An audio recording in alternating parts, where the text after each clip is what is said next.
আজ হলো রবিবার। আজকে আমি বানিয়ে নেব মাটন রেজালা। গরম গরম লাচ্ছা পরাঠা আর মাটন রেজালা একেবারে জমে যাবে। তো মাটন রেজালা যে আমি কীভাবে বানালাম তোমাদের সাথে ভাগ করে নিচ্ছি। তো চলো শুরু করি। প্রথমেই মাটনটাকে আদা রসুন বাটা, নুন, পেঁয়াজ বাটা, ফ্যাটানো টক দই আর ঘি দিয়ে ম্যারিনেট করে রাখবো আধ ঘন্টার জন্য। প্যানে প্রথমে সাদা তেল আর তার মধ্যে ঘি দিয়ে ভালো করে গরম করে নেবো। এর মধ্যে ফোড়নও দিয়েছি শুকনো লঙ্কা, তেজপাতা, গোটা গরম মশলা আর সাদা গোলমরিচ। এবার ম্যারিনেট করা মাটনটা দিয়ে খুব ভালো করে হাই ফ্লেমে কষিয়ে নেব। ঢাকনা দিয়ে দিয়ে কষাবো। দই থেকে অনেক জল বেরিয়েছে আর কিছুটা জল আমি গরম মিশিয়েছি দিয়ে কষিয়েছি।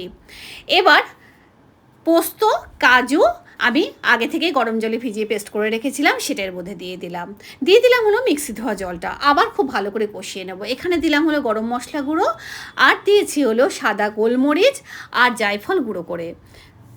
এবার দেখো ওপর থেকে একেবারে তেল ছাড়তে শুরু করে দিয়েছে। মাটনও খুব ভালো করে সিদ্ধ হয়ে গেছে। আমি আলাদা করে প্রেশার কুকারে সিদ্ধ করিনি। দিয়ে দিলাম হলো কেওড়ার জল, রোজ ওয়াটার আর কয়েকটা কেশর।